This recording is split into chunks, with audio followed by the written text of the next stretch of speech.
अस्सलाम वालेकुम दोस्तों, मैं हूं शाहिद हुसैन। उम्मीद करता हूं आप सब खैरियत से होंगे। मेरा यूट्यूब चैनल और फेसबुक पेज देख रहे हैं। इस वीडियो में हम बात करेंगे सरकारी मुलाजमों के हवाले से कि ग्रेड 1 से लेकर ग्रेड 15 तक सिंध हाई कोर्ट ने एमक्यूएम की दरखास्त पर जो हुक्म इम्तना जारी किया था उसमें क्या पेशरफ्त हुई है। एक तो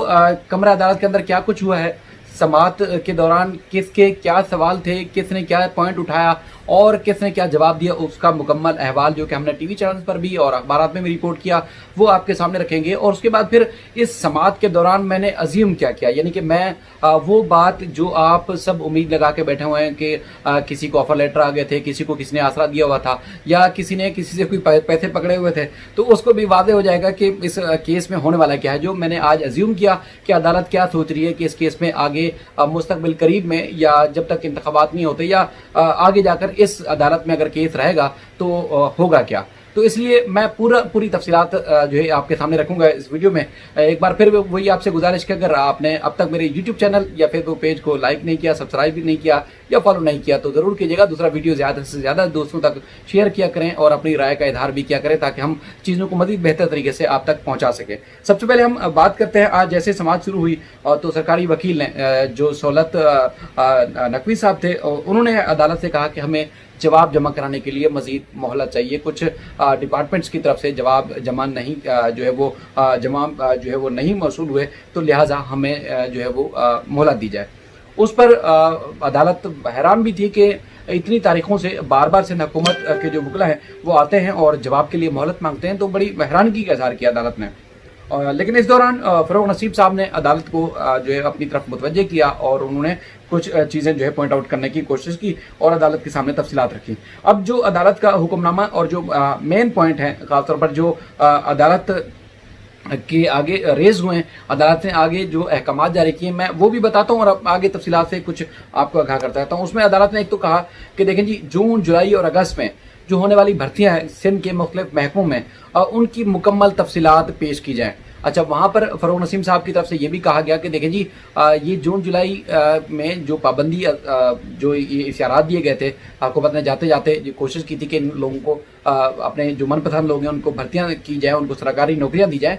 इन्होंने क्या किया, पिछली तारीखों से जो है वो नौकरियाँ दी हैं, यानी कि जून जुलाई से भी पहले की। तो उसके बाद फिर अदालत ने बहुत सारी चीज़ें की। एक तो ये कहा कि देखें जी, जून जुलाई में अगर मिसाल के तौर पर अगर पुरानी तारीखों में भर्तियां हो भी गई हैं तो फिर उनका बायोमेट्रिक हुआ होगा,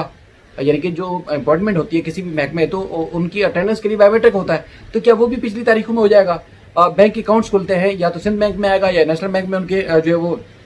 तनख्वाहें आती होंगी, क्या वो अकाउंट्स भी पुरानी तारीखों में हो जाते हैं, खुल गए होंगे, तो ये चीज़ें तो देखनी पड़ेंगी। तो उसमें अदालत को बताया गया कि देखिए सिंध हुकूमत के जो मुख्तलिफ महकमे हैं वो इतने तेज़ है कि बायोमेट्रिक भी पिछली तारीखों में करा देंगे, लिहाजा मुकम्मल जो है मुख्तलिफ महकमों से रिपोर्ट मांगी जाए। तो उस पर अदालत ने अब कहा है कि इन 3 महीनों में कितने मुलाजमीन का जो है बायोमेट्रिक हुआ, कितने मुलाजमीन को जो है वो सैलरी इनके अकाउंट खोले गए, उनकी मुकम्मल तफसीलात जो है अदालत के अंदर रखी जाए। और जस्टिस जफ़र अहमद राजपूत साहब ने कहा कि 15 दिन में chief secretary Sindh, accountant general Sindh और सूबे के तमाम डिस्ट्रिक्ट ट्रेजरी जो अफसरान हैं उनसे मुकम्मल रिपोर्ट उनको कहा है कि जमा कराएं। और उसके बाद फिर इस दौरान जो है सिंध हुकूमत की जानिब से एडिशनल एडवोकेट जनरल सिंध सहूलत रिजवी साहब जो है पेश हुए और उन्होंने कहा कि तमाम महकमों की जानिब से मैं पेश हुआ हूँ और हमें जवाब जमा कराने के लिए मोहलत दी जाए। तो अदालत ने उनको फिर जवाब जमा कराने के लिए तो मोहलत दे दी है और अदालत ने जो मुलाजमों पर हुक्म में इम्तनान जारी किया था उसमें 3 अक्टूबर तक जो है तौसीह कर दी है, यानी कि 3 अक्टूबर तक अब ये मजीद मामला पेंडिंग हो गया है, लटक गया है। लेकिन मुझे 3 अक्टूबर भी नहीं लग रहा, मुझे तो और बहुत ज़्यादा आगे जा रहा है। वो आप जो अपनी राय है सारा केस सुनने के बाद मैं आपके सामने रखता हूँ। फ़रोग नसीम साहब ने अदालत को कहा कि देखिए, अदालती हुक्म में इम्तना के बावजूद पिछली तारीखों पर जो है वो तकर्रीरों के लेटर जारी किए गए हैं और अकाउंटेंट जनरल को भी हुक्म जारी किया जाए कि जून जुलाई और अगस्त में होने वाली भर्तियों की जो तनख्वाहें हैं अगर जारी की जा रही हैं तो उनको रोक की जाए, उनको हुक्म दिया जाए। उस पर जस्टिस जफ़र अहमद राजपूत साहब ने जवाब दिया, रिमार्क्स दिए कि अगर हुक्म इम्तना के बावजूद तकर्रुर लेटर या अपॉइंटमेंट लेटर जो है वो जारी किए गए तो ये कि इंतहाई संजीदा मामला है। उस पर एडवोकेट जनरल सिंध की तरफ से जो डिप्टी एडिशनल एडवोकेट थे सहूलत रिजवी साहब, उन्होंने कहा कि अदालती हुक्म इम्तना के बाद कोई अपॉइंटमेंट लेटर जो है वो जारी नहीं किया गया और अदालत ने कहा कि अगर पिछली तारीखों में अपॉइंटमेंट लेटर जारी हुए हैं तो हमें आसानी से पता चल सकता है, हम इसका सुराग लगा सकते हैं। ट्रेजरी से, बैंक से पता चल जाएगा और बैक डेट पे अगर अकाउंट खोले गए हैं तो उससे भी हमें अंदाज़ा हो जाएगा। हम सुराग लगा लेंगे, इसकी सारी तहकीकात और इसका जायज़ा ले लेंगे। और अदालत ने यह भी कहा कि सबसे ज़्यादा नाइंसाफ़ी मेरिट रखने वालों के साथ हो रही है। 2 साल में 2-2 साल से लोग जो है नौकरी के लिए धक्के खा रहे हैं और फिर चीज़ ये हो रही है कि अपनी मर्जी के ऐसे लोगों को जो है वो नौकरियां दी जा रही हैं कि वॉकिंग इंटरव्यू, यानी कि ना आपने कोई टेस्ट दिया, ना कोई मेरिट पर आप पूरा उतरते हैं और ना ही जो है वो किसी किस्म की जो है वो आपको अंदर सलाहियत है और मुख्तलिफ डिपार्टमेंट्स में आपने अप्लाई किया और वॉकिंग इंटरव्यू दिया और आपको तकर्री का अपॉइंटमेंट का लेटर पकड़ा दिया गया है। तो लिहाजा ये तो बड़ा संगीन मसला है। अदालत ने कहा कि देखें जी, ये ऐसा नहीं हो सकता। अब ये गौर से सुनने वाली बात है कि ये ऐसा नहीं हो सकता कि देख पकाएं और अपनों में बांट दें। ये अदालत ने वाजे कर दिया है। जस्टिस जफर राजपूत ने कहा कि ऐसा नहीं हो सकता कि देग बनाएं, एक देग पकाएं और अपनों में बांट दें, मेरिट वालों को नज़रअंदाज कर दें। ऐसा हरगिज़ नहीं होगा। एक ये पॉइंट आप नोट कर लें कि अब ऐसा नहीं होने वाला कि अदालत जो है वो कोई ऐसे लोग जिनको वॉकिंग इंटरव्यू की बुनियाद पर जो है हुकूमत ने नौकरियां दे दी हैं, चाहे किसी भी महकमे में है, चाहे वो एजुकेशन में आप कहें, किसी हेल्थ में कहें, पुलिस में कहें या कोई और महकमा, उसमें अदालत ने मुकम्मल तौर पर अब पॉइंट आउट कर लिया है। दूसरा, उन्होंने कहा कि देखिए, वॉकिंग इंटरव्यू की जो बुनियाद पर नौकरियां दी गई हैं, ऐसा नहीं होना चाहिए। मेरिट लिस्ट से निकाल कर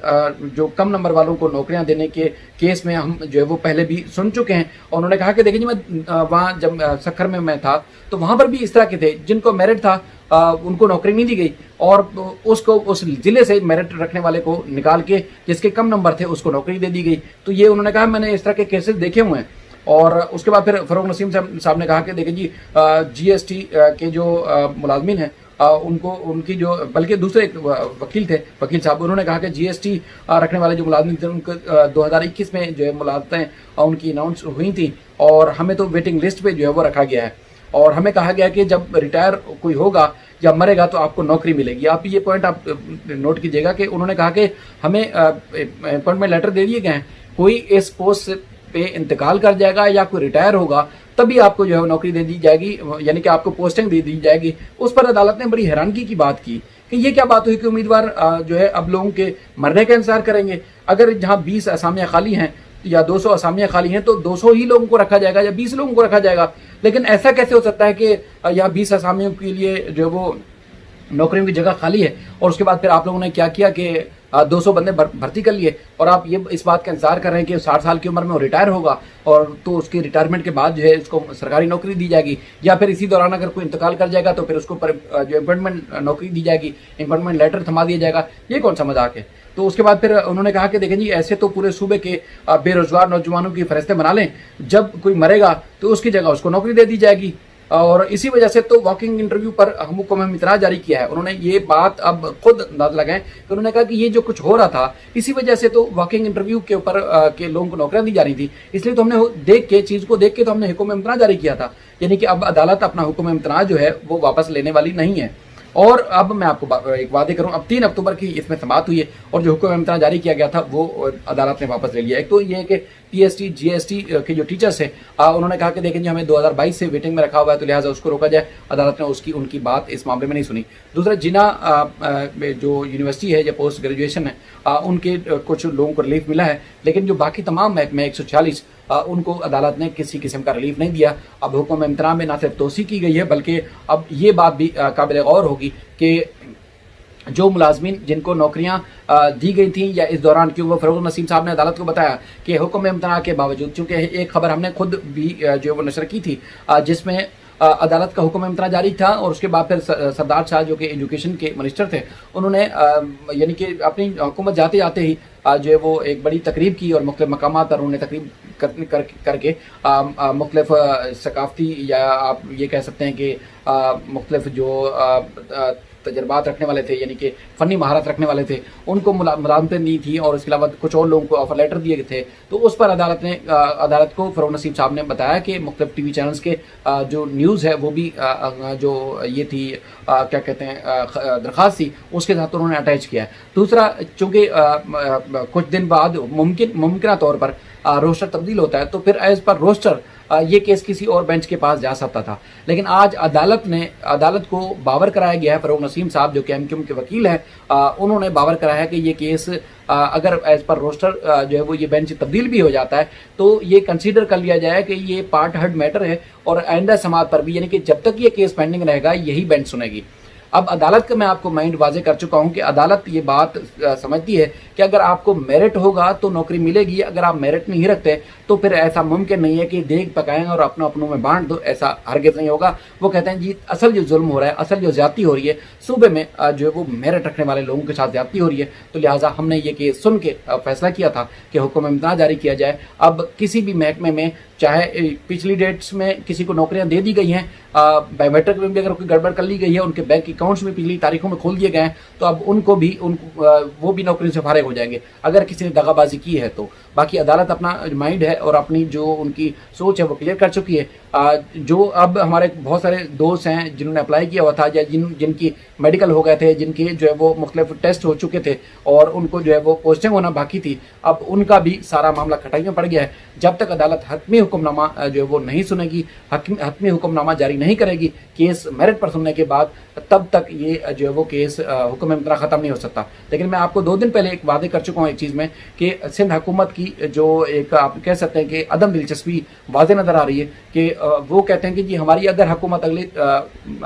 इंतखाबात के बाद आएगी तब भी हम इस मामले को कंसिडर करेंगे। तो आज वो वाली वीडियो जिसमें मैंने आपको वाजे किया था कि हुकूमत एक बार फिर टाइम ले लेगी, तो उन्होंने एक बार फिर टाइम ले लिया है कि हमें दलाइल के लिए या दस्तावेजात जमा कराने के लिए या तहरीरी जवाब जमा कराने के लिए हमें मोहलत दी जाए, तो उन्होंने एक बार फिर मोहलत मांगी है। तो लिहाजा वो केस चलाना ही नहीं चाहते क्योंकि उनको भी पता है कि ये ना सिर्फ जज साहब हमें जो है वो रिलीफ देंगे, और रिलीफ से मुराद ये है कि केस जिस तरह का था वो बनता था तभी तो अदालत ने हुक्म इम्तना जारी किया था, जिस तरह उन्होंने जस्टिस जफर राजपूत साहब ने जो वाजे भी किया है। बाकी मज़ीद अगर कोई आपके सवालात हों या आप जानना चाहते हैं तो ज़रूर